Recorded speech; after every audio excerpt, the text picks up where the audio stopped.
Hey guys, welcome back to my channel. In today's video, we're going to be making my December bullet journal theme. I can't believe that this is already my last journal theme for 2024. It feels like this year has gone by so fast, but also I'm so grateful to have documented my journal theme process every month this year and last year actually, because it's such a cool thing to look back at. I feel like I've grown so much as an artist in the past year, and to have a lot of that documented on video is so cool to me. I love being able to go back and think about how I solved certain artistic problems or tried something new, challenged myself. So if you've been here for the whole year, thank you so much for watching my videos. Even though this is the last journal with me video for 2024, this is far from my last YouTube video for the year. I always have a large onslaught of content at the end of the year because that's when all of my year-end wrap-up things go live. So the other YouTube videos you can look out for in the next month are my full bullet journal tour for 2024. I'll have a goals video that is my recap of my goals from 2024, how I did on them, and also what my goals are for 2025. And then also probably in the very beginning of January, I'll have my January bullet journal with me, but it won't just be for January. It'll be setting up my journal for the full year, so that will be in one video together. Also, if you don't follow me on Instagram and TikTok, I definitely recommend it because like I said, I post a lot of content at the end of the year on there, so there'll be lots of flip throughs, cool year in review videos, statistics, cool stuff like that. So definitely follow me over there if you don't already. So for today's bullet journal theme, I went to TikTok as I always do, and I asked people for theme ideas for the month, and people have so many good themes that are related to Christmas and winter and the holidays, but the one that really stuck out to me this year was the Nutcracker. A lot of people in my comments commented that I should do one based on Barbie Nutcracker, which you guys just know me so well. You know my passion for Barbie. I'm not gonna do it just based on Barbie, but I'm gonna have elements of all different Nutcracker forms in the journal theme all together. So there'll be little pieces of everything, all different Nutcracker things. One of the reasons why I wanted to do Nutcracker is because I think mainly it's going to be a little bit of a different color palette than something I normally do for December. I tend to always do a Christmas-centric theme for December just because I personally celebrate Christmas and I love Christmas aesthetics, especially retro old school Christmas design. I just love it. But the past 3 years I've done a red and green journal theme. So last year I did Christmas tree hair, which was all red and green color blocky retro style. The year before that I did a red and green and orange cross stitch pattern with woodland animals, and the year before that I did mid-century modern Christmas. And I liked the idea of doing Nutcracker because I thought the color palette was going to be a lot different. I knew that I wanted it to be kind of nighttime dark blues and purples, and then also highlighting the colors of the costumes, like the Sugar Plum Fairy lilac costume. Clara, in my brain, Clara wears a light blue dress. In most ballets she wears white, but for some reason in my brain she wears light blue. And also just drawing dancers, drawing characters like that, I thought would be a good creative challenge for me. So the first thing that I'm gonna do is I'm gonna show you the Pinterest board that I made of ideas for this theme, because when I had this suggestion I did not immediately have a vision in my head of what it would look like or even what art style I would use to approach it. And those themes are always some of the most stressful to me because if I don't already have an inspired vision in my brain, sometimes it can be hard to get the train running. So I did some heavy work on Pinterest to gather some inspiration. So I'll show you that. Okay, so this is my little Pinterest board. So the first thing that I started looking at was just pictures from productions of the Nutcracker, of the actual ballet. I wanted to make sure that I was getting collecting a lot of good reference material for when I was going to actually draw the dancers, because I wanted all of the poses that I drew, I knew I wanted them to be real and actually from the show. But yeah, so I pinned a lot of different beautiful photography from the actual ballet, like this picture of some of the snowflakes. I love these overhead images of all of the dancers on stage with the snow falling. It's so beautiful. And I have here are some images of Clara with the Nutcracker, her when she's dancing with him at the end. Here is the lady with the big skirt, I can't remember her name. Some of the peppermint dancers. Here's Clara with the big Christmas tree. Here is just the big Christmas tree at the party. And then I also pinned some cute little illustrations of Nutcracker things. Love this illustration of the Sugar Plum Fairy. This is Svetlana Zakharova. Love this one. I think this is the Snow Queen getting lifted during dance, like the waltz of the snowflakes, which is so cute. So that's what I pinned for reference material. Then I was thinking, like, what type of avenue could I take for actual art style, because I didn't think that my personal art style, I didn't really think that was gonna work super well with this theme. I wanted it to be very like magical, storybook, nostalgic, but like, I don't know, in like a fantastical way. So I went to my fonts board and I was looking at different fonts that I had saved, and I found a couple that I thought were really fun. Like this one is very intricate. This looks like very old school to me, which I love. And also these little ligatures on here kind of reminded me of sheet music, which I thought was cool. So I could like pay homage to the Tchaikovsky music from the Nutcracker. And then I pinned this, which I thought was cute, like cross stitch. That's kind of nostalgic, cozy. I liked this one because this is kind of like fanciful, but also kind of retro modern, which is like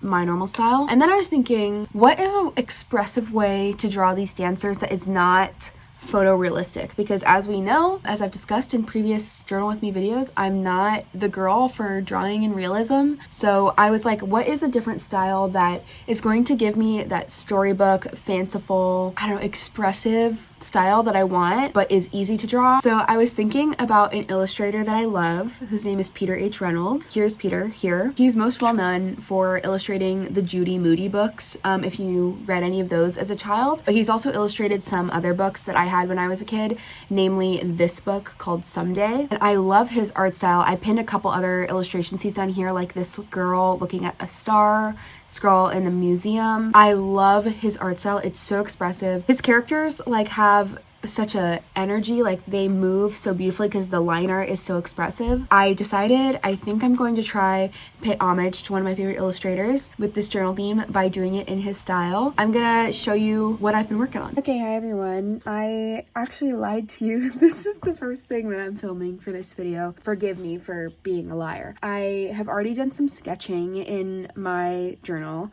for what I want this theme to look like, and I'm gonna show you my sketches, and I'm gonna show you some of the materials that I've gathered to execute it. I don't know what I've talked about so far, but this is my sketch for my divider page. I've decided that it's going to be the Sugar Plum Fairy and Clara holding the Nutcracker kind of in two ballet poses together. I am going for that illustrated style of Peter H. Reynolds, the illustrator that I talked about in the Pinterest section. And to do that, I am going to be using a brush pen that I don't think I've ever used on my channel before, but I used it a lot in art school. This is a Pentel, it says GFKP. I actually don't know what the name of this is, but this is like a true brush pen. Like this is not like one solid nib. It's like a bunch of different fibers. I will show you. I did a little sketch in my sketchbook. This is what it looks like when you like use it. You can really like spread it out thick like that, or you can use just like very thin lines. And then I also went to Michael's the other day and I got some more Tombow Jewel brush pens, my favorite pen. Genuinely, like I think I'm close to owning every single color they have of these. I have a very hyper specific color that I associate only with the Sugar Plum Fairy. It's this lilac color. I wasn't sure if Tombow made a marker in this color. This is the color. It's like the most perfect lilac color, where it's like the perfect in-between spot between pink and purple. I love this color, and throughout my entire life I have only ever associated this color with the Sugar Plum Fairy. Like I can't think of anything else that is this color so like perfectly. I was so glad to finally find this and add it to my collection. And I also picked up a couple of other pens that I haven't had before, just that are kind of variations on that lilac color. I'm hoping to use some gold and silver, well probably just silver gel pen as like sparkles, like for her magic, and maybe some details on her outfit. And then I want a lot of this background to have snowflakes and like little sparklies in the background. I will hopefully be using this and some paint for that. And as for paint, I know last month was the first time I've ever used paint in my journal, but now I'm so excited about it that I want to do it again. So these spreads aren't going to be completely paint, but I am going to go back and use some more of my Winsor & Newton gouache paints for the backgrounds. So here I have this like semicircle background shape, and I kind of want it to look like it's a portal into the, I don't know, where do they go in Nutcracker land? I don't know what they call it. Frame in the middle will just be white with probably some sparkles and stuff like that. But it's going to be a gentle fade into like a dark blue, kind of like night sky. Probably like a light to dark blue fade with kind of like a watercolory brushy texture, and then obviously in that night sky will be like little stars and snowflakes and stuff like that. I also did some sketching for my other pages. This is kind of like an overview of a bunch of different snowflake dancers. This one will have that same effect where this area is white and it will be kind of like dark blue fading into the white, probably silver text. Here I have Clara holding up the Nutcracker with probably the blue, dark blue background behind it fading out. And then this is going to be the same as this header. I think I'm going to do the background first. I think I'm going to do that because I don't know what else to do. I got my paint cup here. I have some of my brushes, and then I just put 3 colors on my palette. I want it to really just be blue, like really deep saturated blue that fades into like a lighter blue. So I really only put white, and then I have some Prussian blue, which is my favorite like shade of blue. And then I also have some primary blue because this is more like, I don't know, vibrant. This is more like indigo-y, and this is more like pure blue. I don't know, I'm not good at describing colors. And then I added a little bit of magenta here just in case. Like I want to have a little bit of variety, and I wanted it to lean more like purpley blue, indigo-y than like, I don't know, full blue. Like I said before, I don't fucking know what it's gonna look like. I mentioned this in my last video, but clipping the pages just helps the page not to warp as much. These pages, honestly, they're like thick enough that they don't warp that much anyway, but it just helps and keeps it more flat while you're working. I think I'm just gonna have to do it. Okay. I know I mentioned this earlier in the video, but there are some times where I'll have a concept for either a bullet journal theme or a drawing or other art piece in general, and I'll only have like a written concept of it, if you know what I mean. Like I don't have an actual image of what it could look like in my brain. I just have the conceptual idea of it. And honestly, sometimes I think working with those ideas is even harder than like being really excited about a concept that I do have a vision of, because I feel like there are 2 avenues for which I can be stressed out about an art project. It's either A, I'm so excited about the concept and I think that it's so good and I have such a clear vision of it that I am scared it's not going to end up looking like how I see in my head. And then the other avenue is I have no idea what this could look like, but the concept is so good that I don't even know where to go from here. And this project was definitely one of this latter of those. So I was kind of trying to keep myself really open to, you know, enjoying how it comes out and just seeing where it goes and like going with the flow, seeing what happens and trying to like enjoy it no matter what. Because when I don't have a clear vision, I feel like it's a great opportunity to just see what you're capable of. And I do think that's something that happened here, especially with this dark watercolor background that I did as the first thing of the whole project.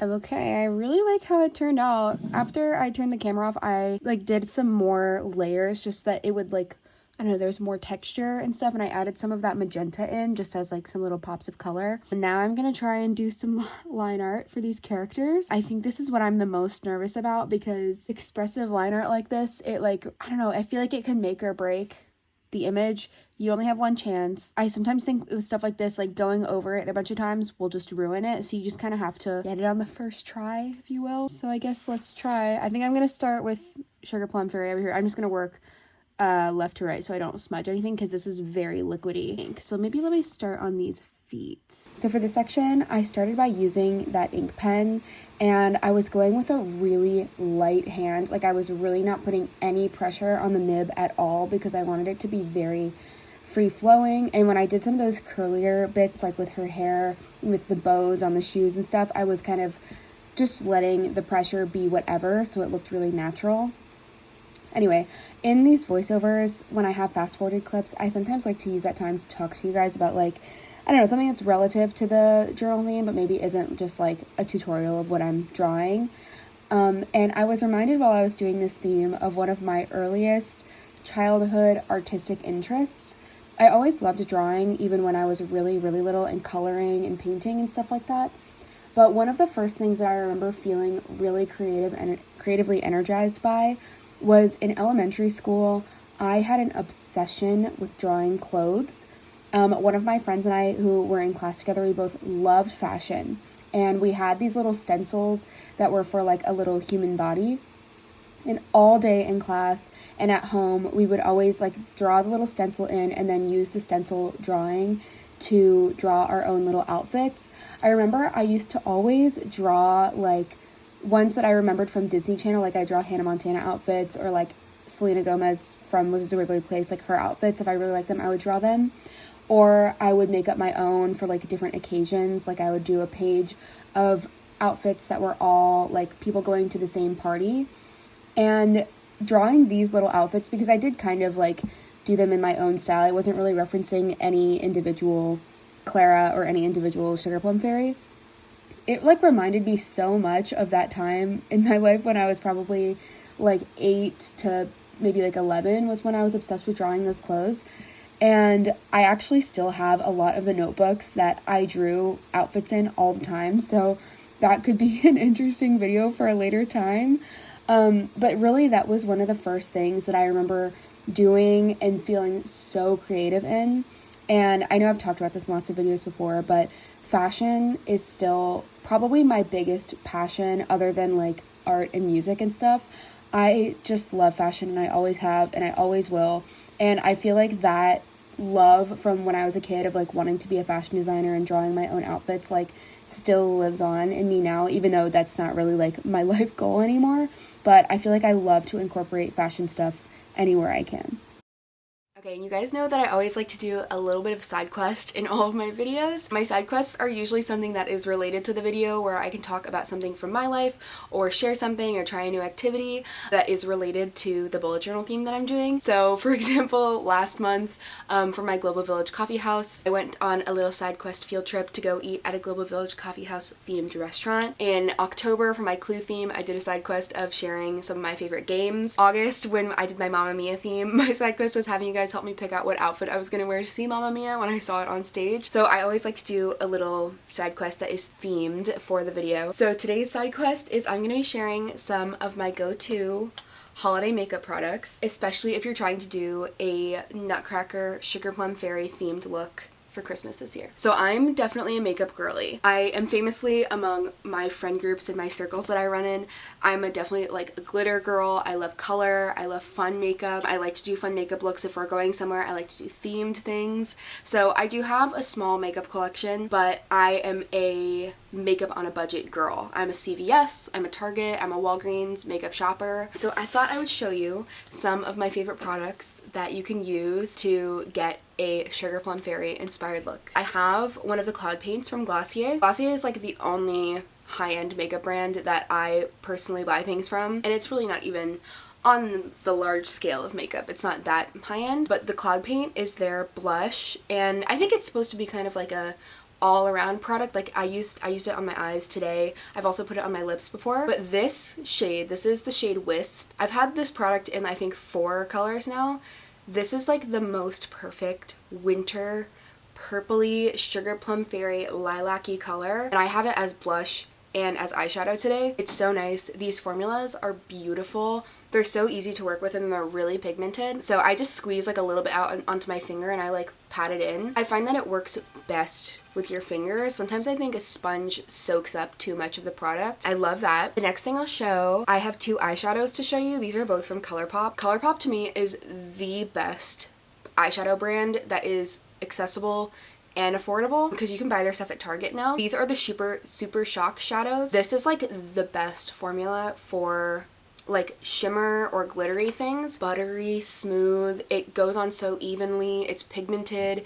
I usually just do it with my finger and I like pat it in, because I usually like to do a one solid color lid. That's usually my jam. This one that I have would be so fun for a pinky Christmassy look, and it has a bunch of gold glitter in it, which is so beautiful. I have never worn it and not gotten compliments on it before. This is the shade Roy G. Biv, which I love. And then my all-time favorite eyeshadow from ColourPop is this purple one that is called Ripple. This one has been loved and used. This is like a lavender purple, and it has insane like turquoise blue glitter in it. It's so beautiful, especially if you have brown eyes. Purple and the blue is so flattering on brown eyes, so I love that. I have a bunch of eyeshadows from ColourPop, but these are two of my actual favorites, and I think perfect for like a glittery winter look. The next thing I'll show you is also not from the drugstore, but I didn't buy it. My friend bought it for me. This is the REM Beauty liquid eyeshadows. So this is like a thing where it has a doe foot applicator, and it's just kind of like a glittery thing. I'm also wearing this on my eyes today on top of the cloud paint. This is amazing, but I will say they have a lot of things like this at the drugstore that you can use also. My friend just got me this one and I love it. This is the shade Fembot, so it's like a pink that shifts to turquoise blue, and I'm actually wearing this today, and I'm wearing this outfit first because it is very Sugar Plum Fairy core, but secondly, I'm seeing Wicked today with my boyfriend, so I'm so excited, and I am doing a little Glinda look, and he's wearing green for an Elphaba. Miss Ariana is Glinda. I had to pull out my REM Beauty liquid eyeshadow for the occasion. I will often just like throw this like in the inner corner or just as like a topper. Like if you're wearing a different eyeshadow, you can just like get a little on your finger and tap it in the middle. It's so beautiful. Like I was saying, they have a lot of things like that even at the drugstore. I have had this one. This is like all dried out. Now I need to throw it away.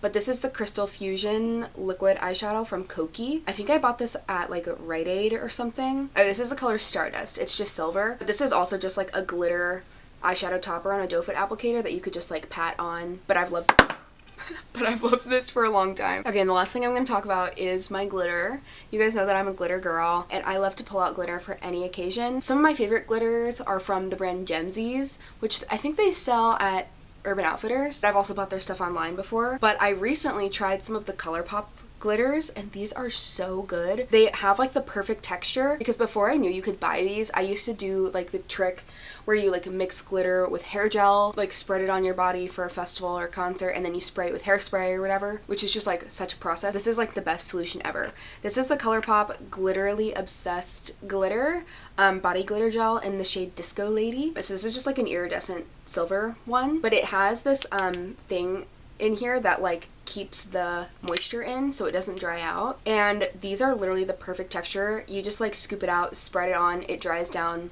and it doesn't move, and they have so many colors. So I think this is such a fun thing for like New Year's Eve, or if you like to get a little fun and fancy for Christmas.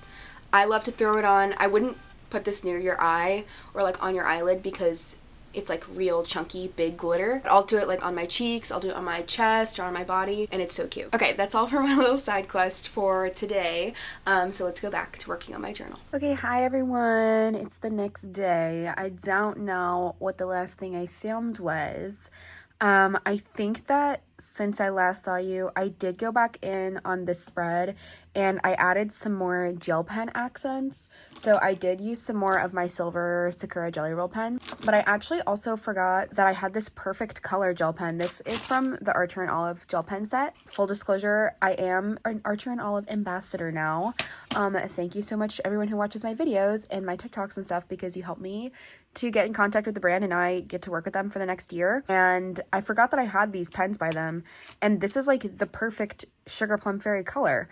So I use this in, you can see all through the background, it added a little bit more of that purple tone. Added that. I also used a really watered down purple and blue as some of these like swirls in the background. I feel like it helps to connect the characters to one another more, and it like just gives a more magical feeling. So I think the next thing I'm gonna do is my little calendar header here. I think I'm gonna do this first and then I'll work on that. For this last little voiceover part, I wanted to take some time to talk about children's book illustration. When I was in college, I went to school for art and I took a class about children's book illustration, and it really gave me the opportunity to reconnect with so many of my favorite children's book illustrators that I had like forgotten about as I had grown older. And I remember while I was taking that class, I was thinking about how much that illustration that I saw when I was a kid really like impacted me, and how much of it I still think of today as like the basis of my like dream to be an artist, and like just the types of people that I looked up to. Obviously Peter H. Reynolds I'm doing a beautiful homage to here because I loved his style, but there are so many illustrators that like their way of illustrating has like stuck with me so much as I've grown older, and I still look to it as like true inspiration and like my goal of how I would love to be as an illustrator. The first one that always comes to mind, that I always think of as like my number one children's book illustrator dream, is Helen Craig, who illustrated the books about Angelina Ballerina, who's like the little mouse who is a ballerina. I had a bunch of those books when I was a kid, and her style of illustration is so beautifully nostalgic to me because it's so whimsical, it's so detailed. I remember poring over those images when I was a kid, just like looking at all of the teeny tiny little details and all of the scenes she would illustrate. I remember my favorite Angelina Ballerina book was a Christmas book that they had where I don't know if she was dancing in the Nutcracker, but they were dancing in a Christmas ballet, and the illustrations in that book are so beyond incredible. I also have to pay homage, of course, to Ian Falconer, who illustrated the Olivia the Pig books. I know that Olivia the Pig was later adapted into like a cartoon or something, but that was definitely after I was a kid. But I loved Olivia when I was a kid. I had a bunch of her books as well. And that illustration style also has always stuck with me because the images are all black and white with little pops of red. And I feel like I still have been seeing that impact in my work of loving doing something really cool in monotone and grayscale and having an insane pop of color. Like I literally did that earlier this year.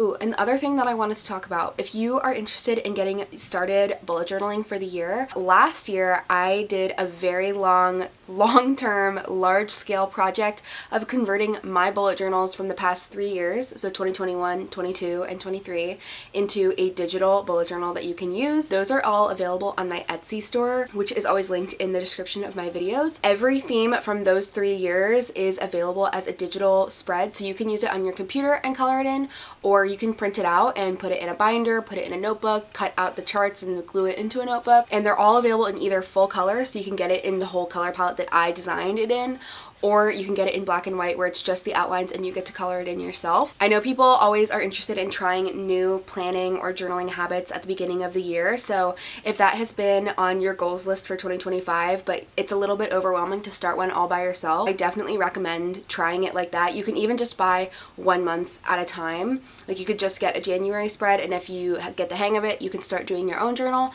or if you really like doing it in that format, you could totally buy a year set of them. I do sell them month by month, or you can buy a full year set. So I just wanted to let you know that if you're a newer subscriber, you might not know that I do that. So those are all available on my Etsy shop. Hey guys, it's the next day. I finished doing my journal last night, so I'm going to show you what the final spreads look like. Okay, so here is my final divider page. So pretty. When you look at it in the light, these gel pens really sparkle. I love it so much. It's so ballet. It's so like childhood to me. I love the colors. It's just so beautiful. Here's my finished calendar page and my little illustration. I think this is my favorite page from all of them. It looks like the end sheets of like a Nutcracker storybook to me, which I just love. And this also has that sparkly gel pen, cute headers that are like a frosted window. Here is my habit tracker and my moments page. This one also has that gel pen title, and they're so cute. Thank you guys so much for watching this video. I hope you enjoyed it. And if you celebrate Christmas, I hope you have a very Merry Christmas this year. Happy holidays to everyone. Like I said at the beginning of the video, this is far from my last video of the year, so definitely stay tuned. Subscribe if you haven't already to see my awesome year-end videos. I'll be posting a lot more frequently on Instagram and TikTok. My Instagram name is @graciecreates and my TikTok is @groovygraciecreates. Thanks so much for watching. Bye!